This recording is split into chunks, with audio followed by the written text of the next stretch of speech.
Ayan. Okay.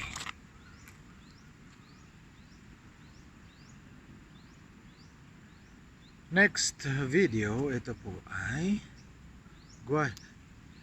Mirasol. Pag dried na, tawag na sa kanya ay guajillo or guajillo sa atin sa Tagalog. Sa Mexican o Spanish, guajillo. So, unahin muna natin siguro tong ulo tong. I'm proud of this. I'm very proud of this chili pepper. These are homegrown. Grown po yan dito sa farm namin. Dito na rin din dry. Okay. Ang traditional way po na pagdadry niya na yung tinutusok tapos ini-air dry, hinahang lang. Paano ka naman mag-air dry sa panahon ng ngayon dito na puro ulan? So, ulan ng ulan, malamig ang hangin, hindi ka makaka-dry. Risk pa na amagin yung sili mo. Hindi po ito sinasun-dry yung mga ganito, kahit sa Mexico. Dahil pag sinun-dry mo, ay matatanggal ang kulay, nagfi-fade ang kulay. Yun ang ginagawa ng araw. So, pangit tignan.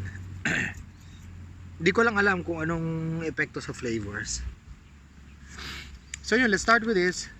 Sobrang lutong na niya. At tikman ko na ito eh. Ay, sabi, tikman natin ulit. Hindi ko naman video yung dati kong mga pagkain. Maniwala kayo sa hindi.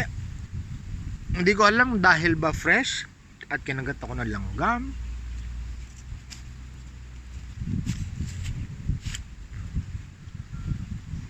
Ang initial vibes na magkakaroon ka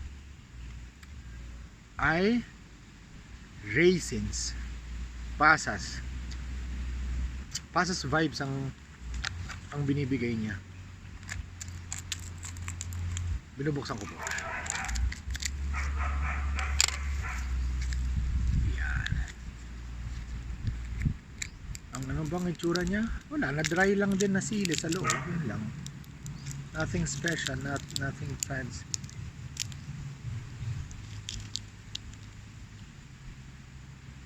Alam niyo, maliban pa sa tingin ko sa history ng mga Mexican kung bakit nila ito dinadry. Una, pagpapreserve. Tapos pangalawa, yung flavor profile, iba. As in, iba talaga. Ito may vibes ng raisins, may vibes ng ang bango. Alam mo yung amoy pa lang, alam mo na yung matamis. Yun.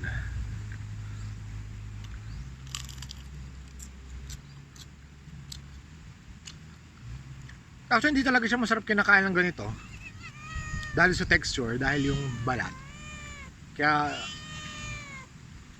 miming kumaingay. Yung balat ay alam mo, mahirap nguyain, yung makunat na malutong siya initially, pero pag nalagyan siya ng nabasa ng ano mo, ng saliva, nagiging makunat. Mahirap siyang nguyain ng. Kaya sa mga pagluluto nito, sinusok muna siya, di ba? Sinusok muna para mag-rehydrate. Na hindi ko maintindihan. Pagkasok nila, no, yung liquid na yun na pinagsukan nila, tinatapon. Which is, para sa akin, parang sayang na sayang. Kasi may flavor yun eh. Alam nyo pala, hindi ko alam maanghang siya. Mas maanghang siya sa typical na guajillo na yung mga hindi galing ng Pilipinas. Yung mga imported na nabibili natin dito galing Sky. The Blue Chili Hill Kitchen, The Blue Chili Kitchen, The Blue Hill Kitchen. Basta parang ganun. Hindi ganun kaanghang eh. Kasi nga ang sili, nag-iiba-iba yan. May range yan ng flavors, may range yan ng anghang. Hindi porket yung kinain mong sili dito, ganyan ang lasa worldwide. Mag-iiba po yan. Ganun naman lahat ng prutas eh. Or hindi na prutas. pati mga iba pang mga gulay, mga iba pang mga kung ano-ano pa. Kasi mag-a-adapt yan eh, mag-a-adapt yan. Yung soil composition, yung climate, elevation, temperature, presence of insects, yung insect sa atin dito, hindi pareho ng mga insects sa ibang lugar. Magre-react yung halaman dun. So, kaya hindi siya pare-pareho talaga ng lasa. Mas maanghang siya. Which is, hindi ko alam kung good thing ba yun or bad thing.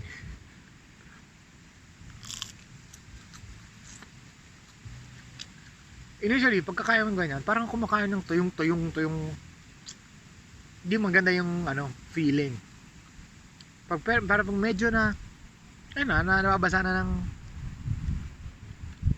ng saliva mo, nadudurog na ng ngipin mo, lumalabas na yung asim, tamis. Una tamis muna eh, tapos may asim, may slight bitterness dahil nga dried na to. Tapos ayan pagkatapos ng mga yun, ang next na flavor niya ay pasas vibes. Alam niyo na yung pasas, hindi ko na kailangan explain. Yun ang nagpapasarap tingin ko, kaya sarap nito eh. Tangkay kaya? Ano kaya lasa? Kinain pa yung tangkay Lasang tangkay. lasang kahoy.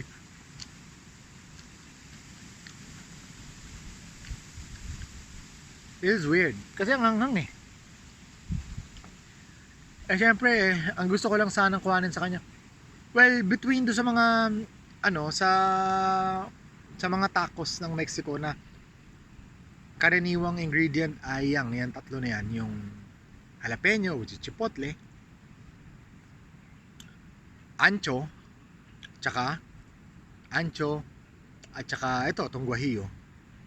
Ang pinakamanghang talaga sa tatlo na yun, ito talaga yung guajillo. Pero itong guajillo namin, mas maanghang siya. So di ko alam kung okay ba yun, kasi pag sinama mo sa tacos, juiceless dyan. Pag sinama mo kasi sa tacos, paano pa makakain ng bata? Pero ewan ko, I'll give it a try.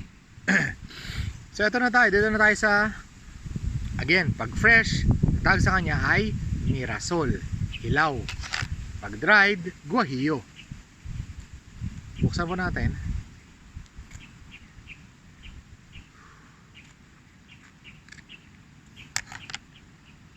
Tadaan! Parang bell pepper, no? Pero hindi. Yung bell pepper mabango eh. Ito hindi siya mabango. Amoy gulay, ganun. Amoy gulay, hindi siya, wala siyang strong na flavor, na amoy. Not even strong pepper essence, hindi ganun. Okay.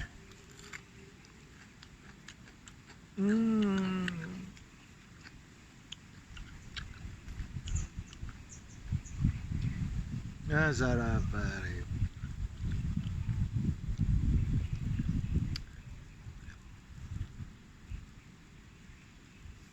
Tamis eh. Yung unang tama nito, pinili ko yung mga again pag nagpa-pod taste po ako, usually pinipili ko yung pinaka ripest versions niya para buong flavor. Diba? Well, ako lang yun. Sarap na ito, Diyos ko po. Kung pwede lang kung kaya lang na magtanim. Ito pala problema dito, sorry. Hindi ko na makalimutan. Ayaw po nito ng summer. So sa mga gusto magtanim nito, tip po, huwag niyo tanim to na aabutin ng summer dahil ayaw niya ng aggressive na init. So kaya tinanim namin to para itong timing, yung mga ganitong panahon. Actually kung hindi dahil po sa El Nino, malamang puro bagyo na dito sa amin eh. Pero dahil may El Nino, so sakto-saktong lamig, hangin lang, ulan-ulan, ganyan. Pero hindi bagyo. So yun, kaya po yung timing nito ay ganitong mga panahon sa amin dahil ito yung pinaka prolific para sa kanya na mabuhay at mas dumami, mas malalaki yung mga bunga. Itong ganito mga taglamig. So yun, ba't ko ba sinabi yun? Kasi yun nga, hindi pa namin to kayang itanim all year round dahil nga summer and tsaka pag bagyo season, nakakaba minsan magtatanim ka ba? Di ka magtatanim. Paano pag bagyuhin lang yung tanim mo? So yun, kaya mapipilita kami talaga ito i-dry, which is palatakos po kasi kami, gusto naming we stay true to the tradition, 'di ba? Authentic is just a word these days eh. Yung authentic, kahit sino ginagamit yung authentic eh. So, ayaw namin gamitin yung authentic, pero you wanna stick to the traditions, yung tunay talaga. Ginawa na lang din namin, gusto namin gawin ng tama, na alam mo yun, hindi mo binabastardo yung pagkain. Well, sa amin lang yun. O sa akin lang yun. So yun, kaya namin to ginagawa ay yung tropical heat ay nakalay low sa mga iba't iba pang mga klase. May mga iba pa kaming mga varieties sa tinanim, pero nag-focus kami dito sa mga ito, sa mga to. Dami namin tinanim na ganito dahil nga in preparation for Chilango. At soon magkakaroon na ng restaurant. Anyway, so yun po, kung kaya lang namin to itanim all year round, etong tatanim namin all year round kaysa sa i-dry namin, kasi ang sarap na yan, kasi ang sarap talaga na yan.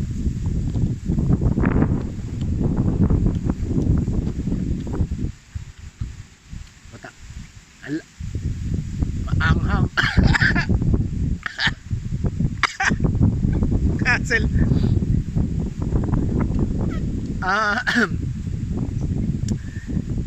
Tawa ako dun. Parang nabilaukan ako bigla eh. May buto na bumara sa lalamunan ko. Anyway, unang-una talagang lasa, tamis muna eh.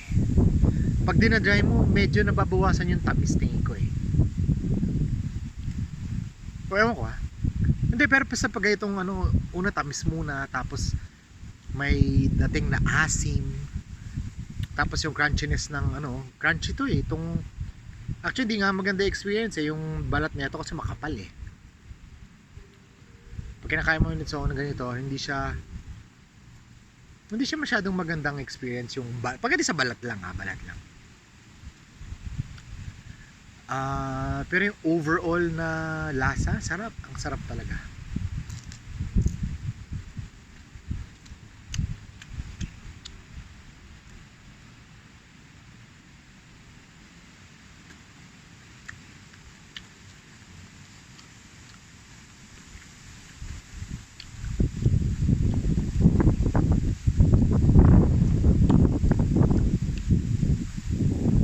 Medyo bitter nga yung seeds niya.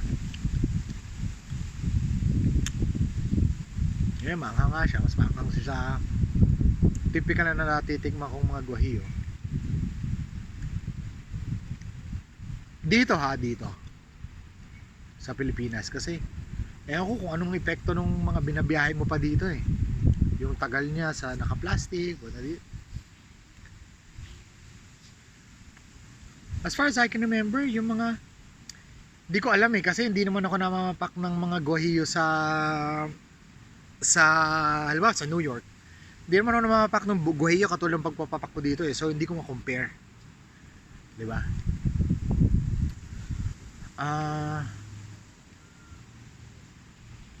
Ayun nga no? Mas maanghang siya sa typical na